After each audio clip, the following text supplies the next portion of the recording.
তোমাদের জন্য আরো একটি সুন্দর চাইনিজ ড্রামা নিয়ে আসলাম। এই ড্রামার নায়িকা একজন মডার্ন যুগের মেয়ে, কিন্তু সে ভুলবশত টাইম টেবিল করে তার 1000 বছর পূর্বে চলে যায়। মডার্ন যুগের মেয়েটি পুরাতন যুগের যে মেয়েটির বডিতে এসেছে তার দুষ্ট স্বামীকে তালাক দিয়ে তাকে তার সত্যিকারের ভালোবাসাকে যখন সে খুঁজে পাবে তখনই সে এই ওয়ার্ল্ড থেকে মুক্তি পাবে। মডার্ন যুগের মেয়েটি মিথ্যা নাটক করে নায়ককে পটাতে গিয়ে সে সত্যি সত্যি ভালোবেসে ফেলে এক সময়। এবার কি আমাদের ড্রামার নায়িকা এই অদ্ভুত দুনিয়া থেকে টাইম ট্রাভেল করতে পারবে? তো বেশি কথা না বাড়িয়ে চলো পার্ট 1 শুরু করি। ড্রামার শুরুতে আমরা অনেকগুলো অ্যাওয়ার্ড দেখতে পাই। এই অ্যাওয়ার্ডগুলো জিতেছিল আমাদের ড্রামার মেন ফ্যামিলির লি সাশা। সে অনেক ভালো পিপা বাজাতে পারে। সে তার প্র্যাকটিসে এতটাই মগ্ন ছিল যে সে কারো মেসেজের রিপ্লাই দেওয়ার প্রয়োজনই মনে করে না। এটা যখন এসে তার বেস্ট ফ্রেন্ড দেখতে পায় তখন সে এই কথাটাই বলে। তার বেস্ট ফ্রেন্ড ওয়েনওয়েনের হাতে তার জন্য ফ্লাওয়ার বুকে দেখে সে অনেক বিরক্তি বোধ করে। ওয়েনওয়েন সাশাকে এসে তার ক্রাশকে দেখায় আর সাশাকে বলে সে ফ্যাশন সেন্সে অনেক সচেতন। সে তার জুনিয়র সহকর্মী হয়। ওয়েনওয়েন বলে সে কি আমার মতো মেয়েকে পছন্দ করবে। এবার সাশা তাকে সুন্দর একটি জামা চুজ করে দেয় আর তাকে সাজগোজ করিয়ে একটি ছবি তুলে সোশ্যাল মিডিয়ায় পোস্ট করে দেয়। কিছুক্ষণের মধ্যেই ওয়েনওয়েনের এই পোস্টটি দেখে তার ক্রাশ তাকে মেসেজ করে, যা দেখে ওয়েনওয়েন অনেক খুশি হয়ে যায়। আজ রাত ওয়েনওয়েনের ক্রাশ তাকে ডিনারে ইনভাইট করে। এদিকে সাশাও সবাইকে বলে দেয় যে সে আজ রাত পিপা প্লে করবে। যখন সাশা তার পিপা প্লে করা শুরু করে দেয় তখন সে অনুভব করতে পারে যে তাকে কেউ একজন ডাকছে। একটি মেয়ে বলছিল, যদি আমি আমার দুষ্ট স্বামীকে তালাক দিয়ে আমার পছন্দ মতো একজনকে বিয়ে করতে পারতাম, যদি আমার জীবনটাকে আবারও নতুন করে সাজানোর সুযোগ পেতাম। মেয়েটি এই উইশটি করার সাথে সাথে সাশা যেন ওই মেয়েটির বডিতে এসে পড়ে।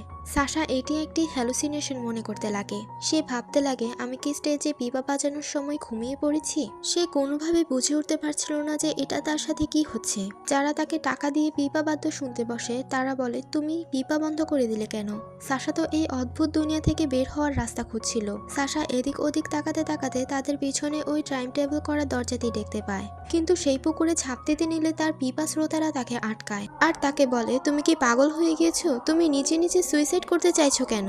সাশা তো সেই দরজাটি বন্ধ হয়ে যেতে দেখে নিজে অজ্ঞান হয়ে পড়ে যায়। এর পরের সিনে সাশা মেয়েটির পিপাটি হাতে নিয়ে ভাবছিল যে সে মেয়েটিও পিপা গার্ল আর আমিও একজন পিপা গার্ল। সে দেখতেও হুবহু আমার মতোই। সাশা মেয়েটির পিপা স্পর্শ করলে মেয়েটির কথাগুলো শুনতে পায়। মেয়েটির নাম হলো লি রুনিয়াং।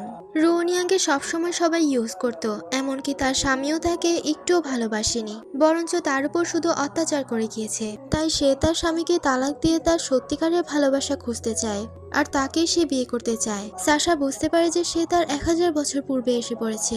এখন যদি সে রুনিয়াং এর স্বামীকে তালাক দিয়ে তার নতুন ভালোবাসাকে খুঁজে বের করতে পারে তাহলে সে এই দুনিয়া থেকে মুক্ত পেয়ে যাবে। লি সাশা আবারও টাইম ট্রাভেল করতে পারবে।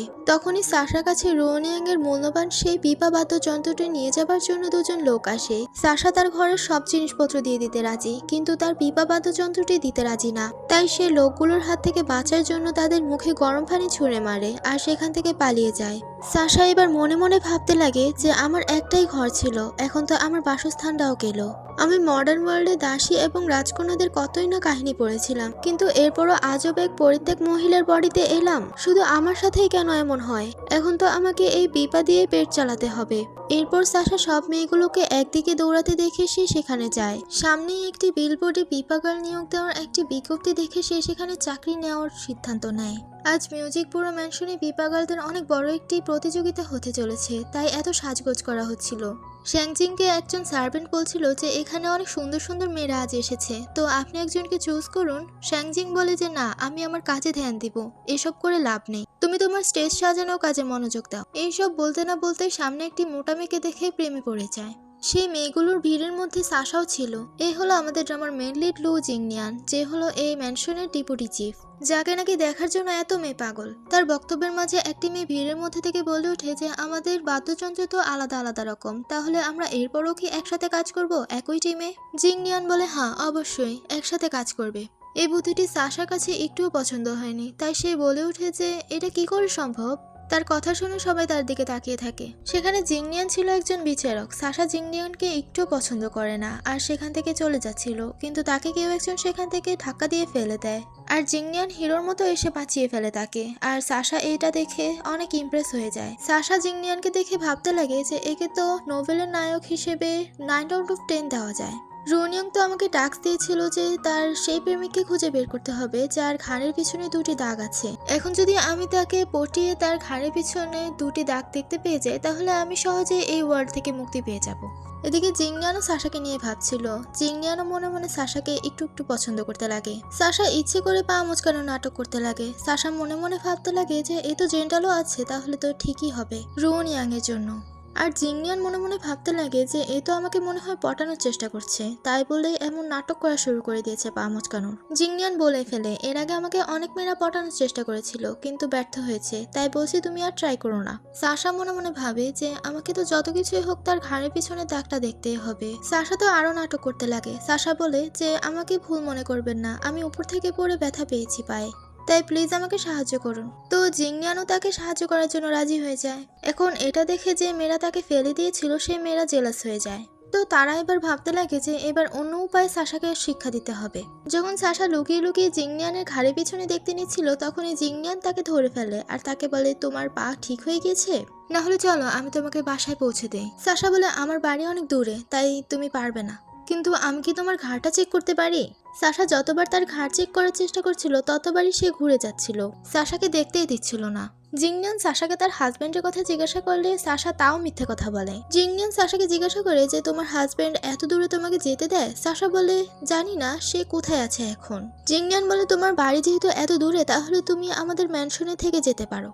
তো সাশা এই সুযোগটা আর হাতছাড়া করে না। সাশা বলে হ্যাঁ আমি থাকবো, কারণ সাশাকে তো জিংনিয়ানের ঘাড়ের পিছনে দাগটা দেখতেই হবে। যখনই জিংনিয়ানের নজর অন্যদিকে চলে যায় তখন সাশা সুযোগ বুঝে তার ঘাড়টা চেক করে নেয়, কিন্তু সেখানে কোনো দাগ ছিল না। তো সে আর কোনো কাজ না পেয়ে সেখান থেকে চলে যাচ্ছিল, কিন্তু সামনে সেই লোকগুলোকে দেখতে পেয়ে দরজা বন্ধ করে ফেলে তাড়াতাড়ি। আর জিংনিয়ানকে বলে যে আমি অনেক ক্লান্ত, আমি কি তোমাদের বাসায় থাকতে পারি?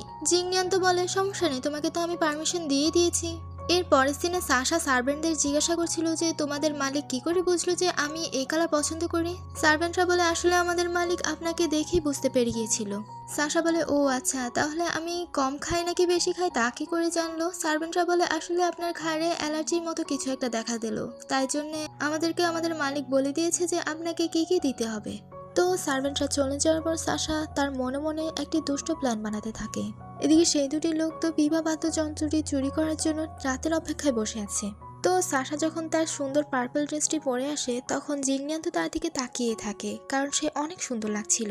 শ্যাংজিন তো প্রশংসা করতে করতে শেষ, কিন্তু সাশার নয়, সেই মোটা মেয়েটির। সাশা তো মনে করেছিল তার প্রশংসা করছিল শ্যাংজিন, কিন্তু শ্যাংজিন তো সেই মোটা মেয়েটিকে পটানোর জন্য তার প্রশংসা করছিল। মেয়েটি ছিল এখানকার নতুন রাঁধুনি। জিংনিয়ান বলে শ্যাংজিং এর অত একটা বুদ্ধি নেই, তাই সে সৌন্দর্য কোনটা সেটাই চিনে না। সে যদি দেখতো যে তোমার এত সুন্দর সাপের মতো কোমর আছে তাহলে তো তোমার প্রশংসা করতোই। এই শুনে সাশা মনে মনে ভাবে যে আমার সৌন্দর্যের প্রশংসার নামে আমার সৌন্দর্যের অপমান করছে, এই কোন নতুন ধরনের মগজ নিয়ে জন্মেছে এ।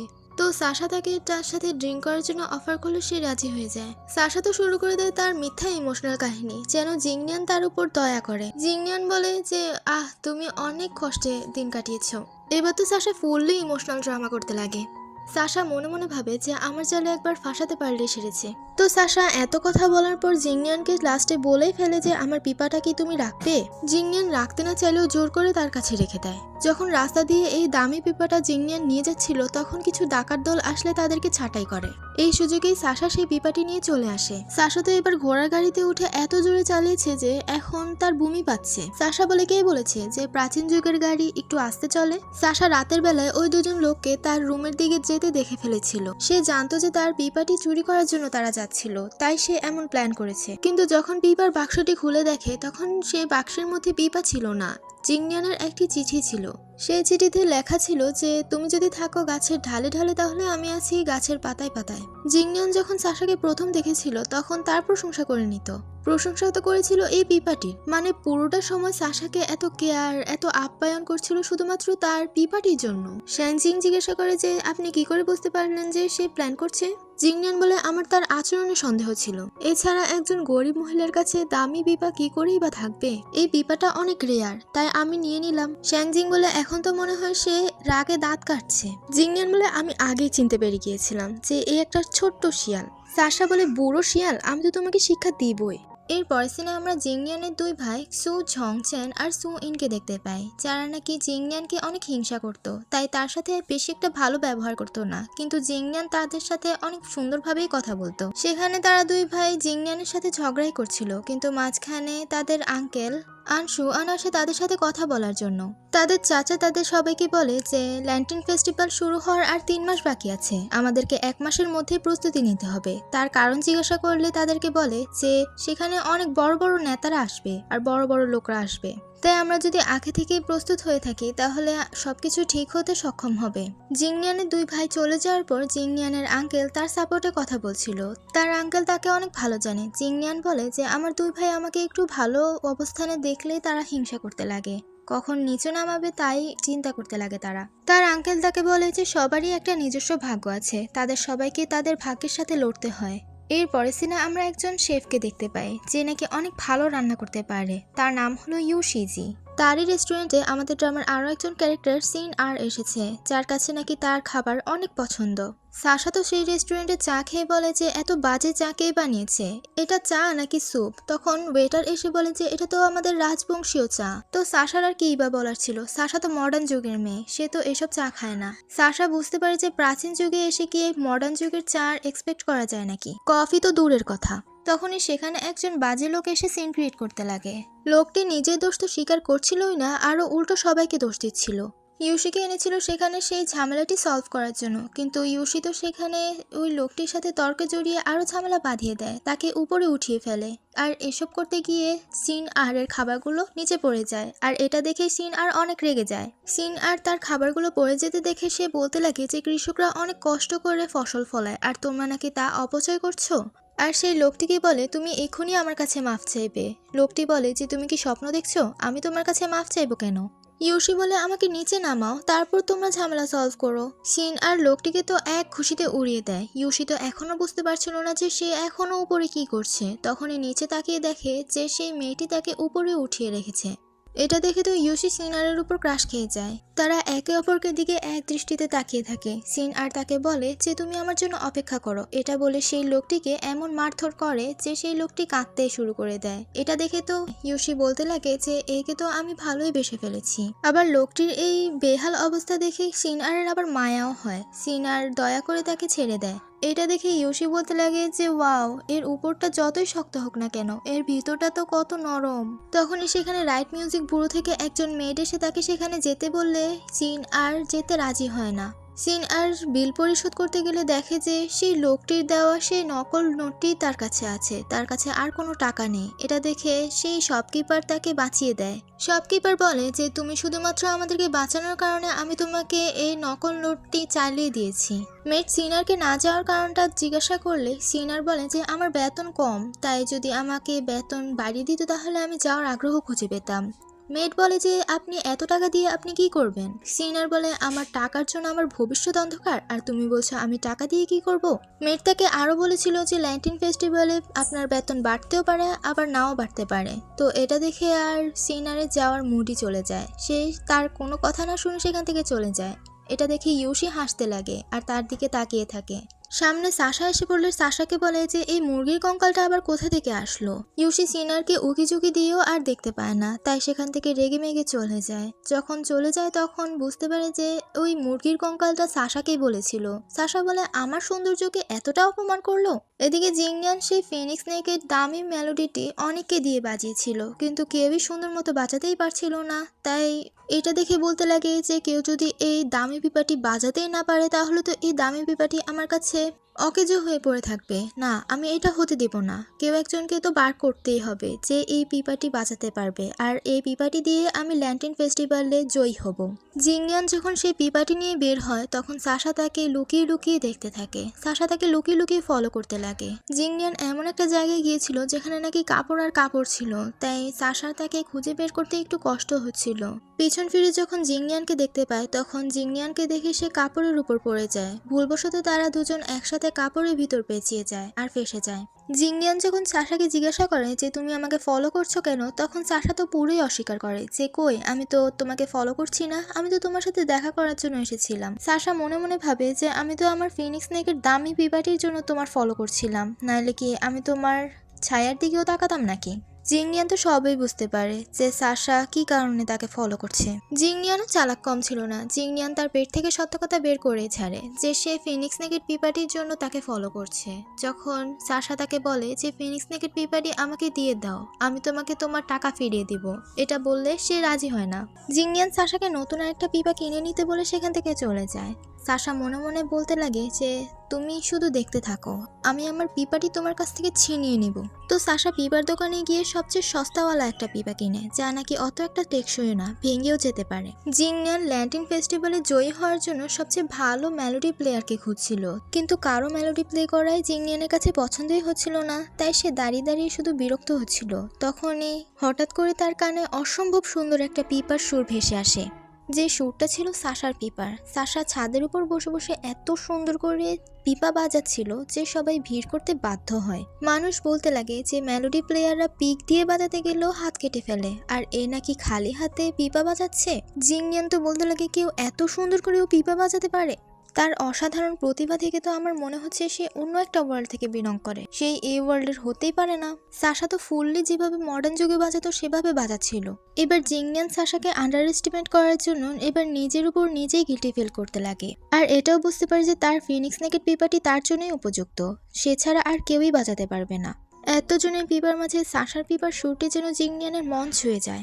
বাজানো শেষ করলে সবাই জোরে একটা হাততালি দেয়। সাশা জিংনিয়ানকে বলে, কি মিস্টার লু, আমি কি আপনাকে বেশি ডিস্টার্ব করে ফেললাম? সাশার পিপাটি সস্তা হওয়ার কারণে নষ্ট হয়ে যায়। এটা দেখে লোকেরা বলতে লাগে যে সে একটা সস্তা পিপা দিয়ে এত ভালো মেলোডি প্লে করতে পারে।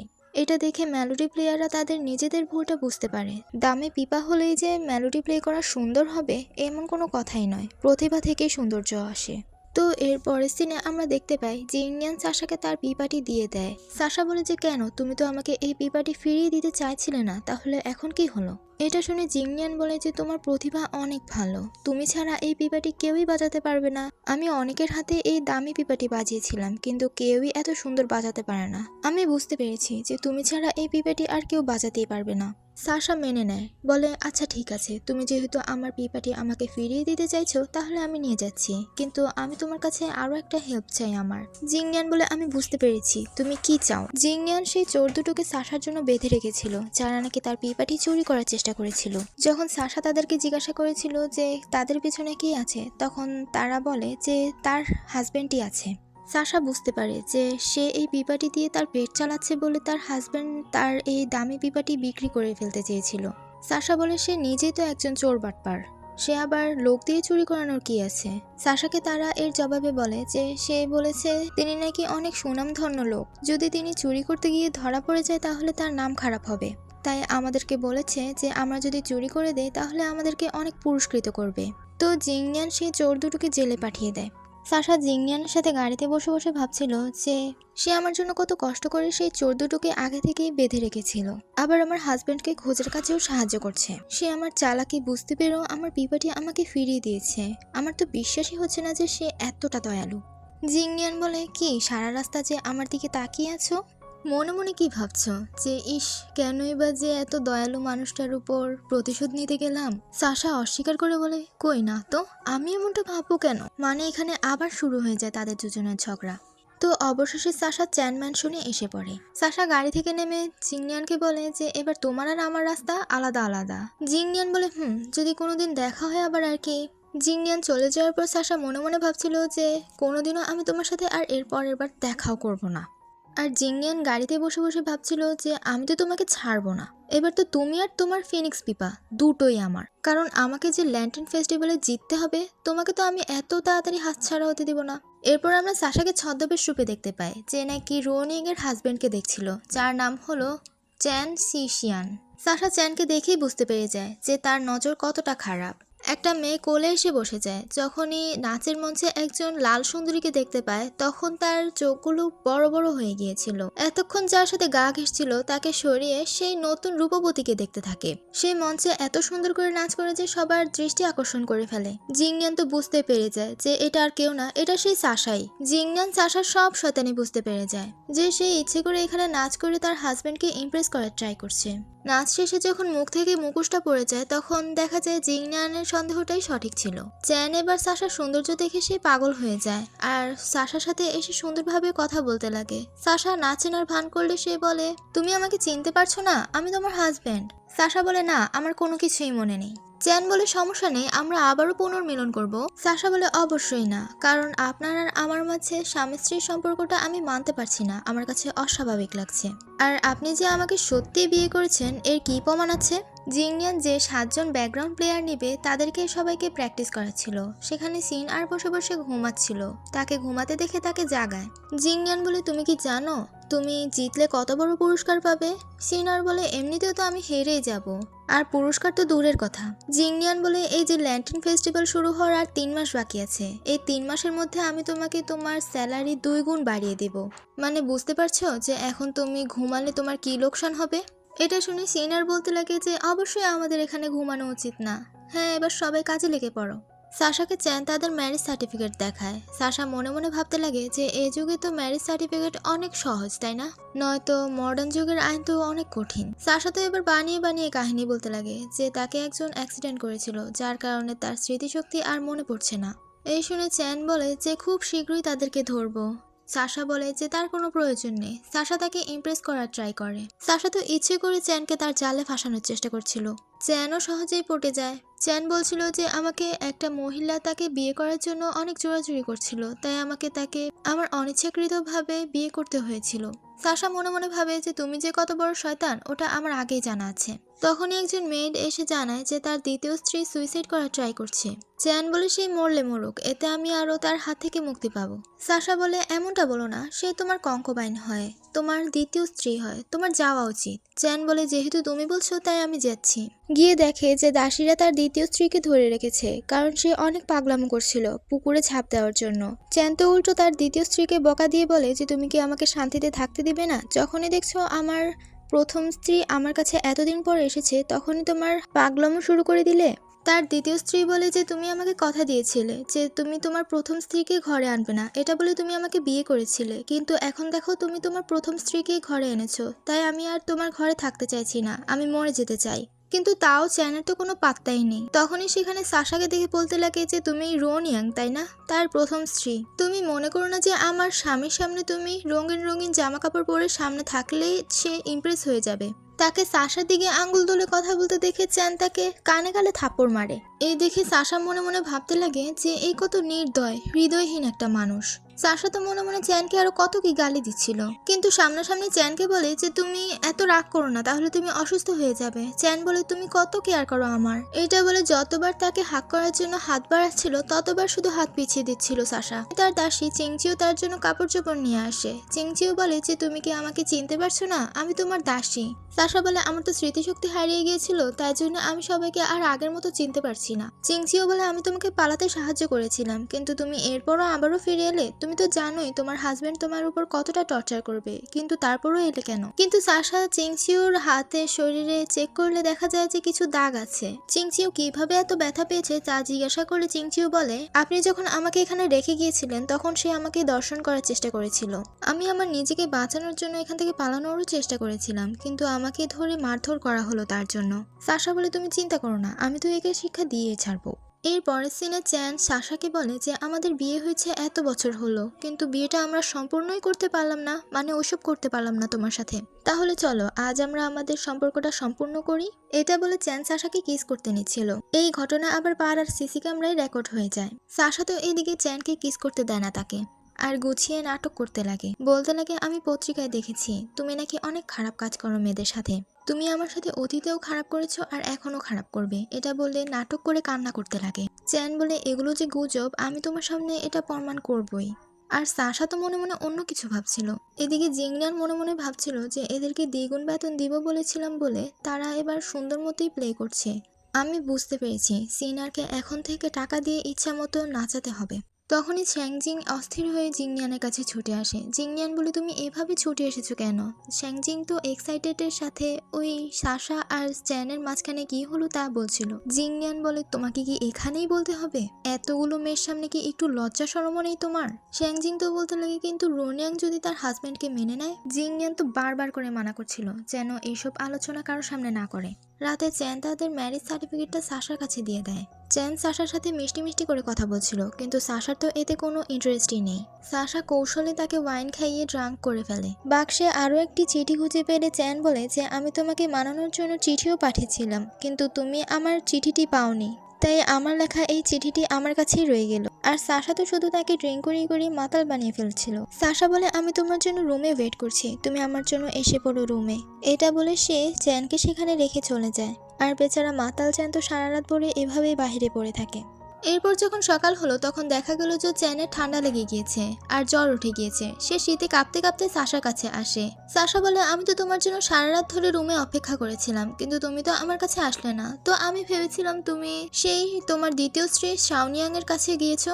চ্যান বলে, তুমি আমাকে ভুল বুঝছো, আমি এমনটা করিনি। আমি তো রুমের দরজা বন্ধ দেখে ভেবেছিলাম তুমি রুমে নেই। চ্যান যখন সেখান থেকে চলে যায় তখন সাশা আর চিংচিউ দুজনেই হেসে ফেলে।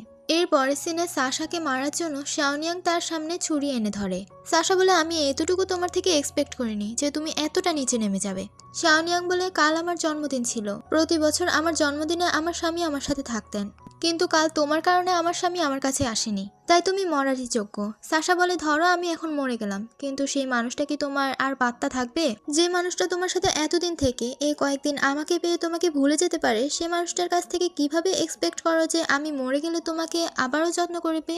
এর চেয়ে ভালো হয় তুমি নিজের খেয়াল রাখো। শাওনিয়াং বলে, কিন্তু সে তো বলেছিল আমার খেয়াল রাখবে সে, এটা বলে সে আমাকে বিয়ে করেছিল। সাশা বলে, এই চিঠিটি চ্যান আমার কাছে ক্ষমা চেয়ে লিখেছিল, তুমি শুধু দেখো কি কি কারণে আমার কাছে ক্ষমা চাইছে, কোন কোন দোষে। ওটা দেখলেই তুমি বুঝতে পেরে যাবে। আমি কোনো তোমার স্বামীকে ইমপ্রেস করে আমার করে নিতে আসিনি, আমি এসেছি তোমার চোখের অন্ধত্বের কাপড়টা সরাতে। এই সবকিছু শ্যাংজিং দরজায় ছিদ্র করে লুকিয়ে লুকিয়ে দেখছিল, কারণ জিংনিয়ানের কাছে গিয়ে যে কনফার্ম করতে হবে। জিংনিয়ান বলে, সাশার কথা বলি কি আর লাভ আছে নাকি? এই ছোট্ট শিয়াল অনেক চালাক। এর পরের দিন সাশা সবাইকে একত্র করে।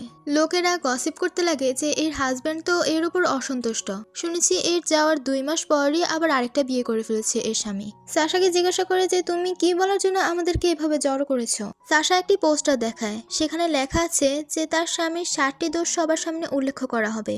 তখনই ভিড়ের মাঝখান থেকে চ্যান সেখানে উপস্থিত হয়ে যায়। চ্যান ইচ্ছে করে ভালো সাজার চেষ্টা করছিল সবার সামনে। চ্যান সাশাকে বলে, তোমার তো খিঁচুনি আছে, তুমি ওষুধ খাবে না? চলো তাড়াতাড়ি বাসায় আসো। সাশা বলে, আমি তোমার সব চালই বুঝি।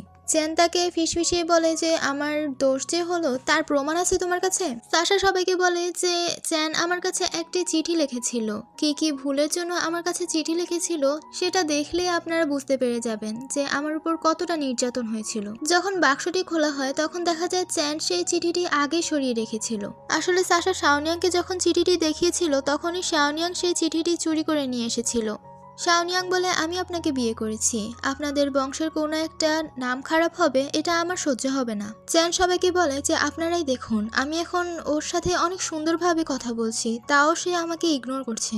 এরকম মহিলাকে কি তালাক দেওয়া যায় না? আমি তো এখানে তাকে 7টা তালাক দিব। সাশা বলে, তুমি কি আমাকে তালাক দিবে? আমি তো উল্টো তোমাকে তালাক দিব। তখনই সেখানে কেউ একজন চিঠিটি ছুঁড়ে মারে, সেটা আর কেউই ছিল না, জিংনিয়ানই ছিল। জিংনিয়ান বলে, এই নাও, এটা হলো চ্যানের স্বীকারোক্তি পত্র, যেখানে চ্যানের স্বাক্ষর অব্দি আছে। চ্যান বলে, এটা তুমি কোথায় পেলে? সাশা বলে, এই দেখুন, এতক্ষণ না আপনারা প্রমাণ খুঁজছিলেন, এটা হলো প্রমাণ। সে আমার উপর কি কি নির্যাতন করেছে সবকিছু স্বীকারোক্তি আছে এই পত্রে, যা নাকি সে নিজে লিখেছে।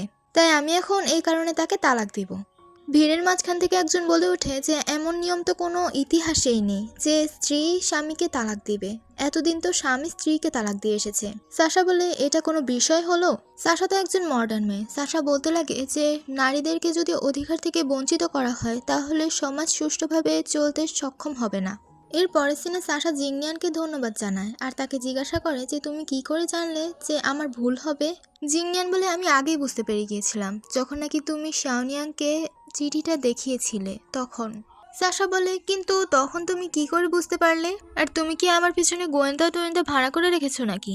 জিংনিয়ান বলে, আসলে শ্যাংজিং সব খবরাখবর আমাকে এসে জানাচ্ছিল তোমার ব্যাপারে। যখন নাকি তুমি শাওনিয়াংকে চিঠিটা দেখিয়ে চ্যানের সব সত্য কথা বলে দিয়েছো, তারপরও সে চ্যানের আসল রূপ চিনতে পারেনি, তখনই আমি বুঝতে পেরে গিয়েছিলাম যে তোমার কোনো একটা ভুল হবে। মানে সেই চিঠিটি সে চ্যানের কাছে দিয়ে দিবে। যেহেতু চ্যানের সাইডে সে কথা বলছিল, তখন সাশা বলে, ও আচ্ছা, তাহলে তুমি চিঠিটা তার কাছ থেকে নিতে পারলে কি করে? জিংলিয়ান বলে, যখন সে চিঠিটা নিয়ে যাচ্ছিল ব্যাগে করে, তখন সে আমার সাথে ধাক্কা খেয়ে পড়ে যায় আর আমি তাকে ধরি। সে তো আমার দিকে হাঁ করে তাকিয়েছিল, আর এর ফাঁকে শ্যাংজিং তার ব্যাগ থেকে ওই চিঠিটি চুরি করে নিয়ে ফেলেছে। সাশা বলে, বাহ, তুমি তো মেয়েদের মনের কথা ভালোই বুঝতে পারো। জিংলিয়ান বলে, আমি সবাইকে চিনি, মানুষ কে কেমন তা সবই চিনি। আর সত্যি বলতে আমি যতগুলো মেয়ের সাথে এতদিন দেখা করেছি, কথা বলে দেখেছি, তোমাকে সবচেয়ে ডিফারেন্ট মনে হলো আমার কাছে। সাশা বলে, সেম আমারও। জিংলিয়ান বলে, বিশেষ করে তুমি মেয়েদের অধিকার নিয়ে কথা বলেছো, হাত তুলেছো, এই প্রথম দেখলাম, এই প্রথম কোনো মেয়েকে গলা উঁচু করে কথা বলতে দেখলাম। এর পরের দিন সাশা মনে মনে ভাবছিল যে জিংলিয়ানকে আমি যেমনটা ভেবেছিলাম সে আসলে তেমনটা নয়।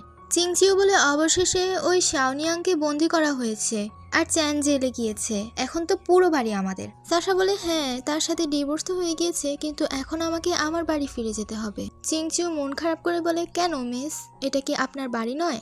সাশা বলে, ও হ্যাঁ, এখনো তো বাকি আছে, তুমি কি আমাকে সাহায্য করবে আমাকে আমার পাওনাদারদের টাকা পরিশোধ করে দেওয়ার কাজে?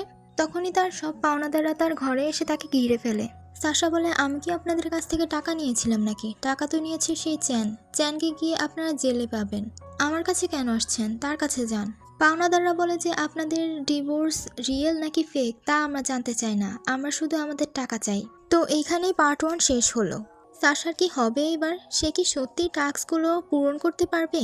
এই ড্রামাটির পার্ট 2 দেখতে চাইলে যদি আমার চ্যানেলে নতুন হয়ে থাকেন তাহলে প্লিজ সাবস্ক্রাইব করে রাখুন। Like, comment, share. তো বাই।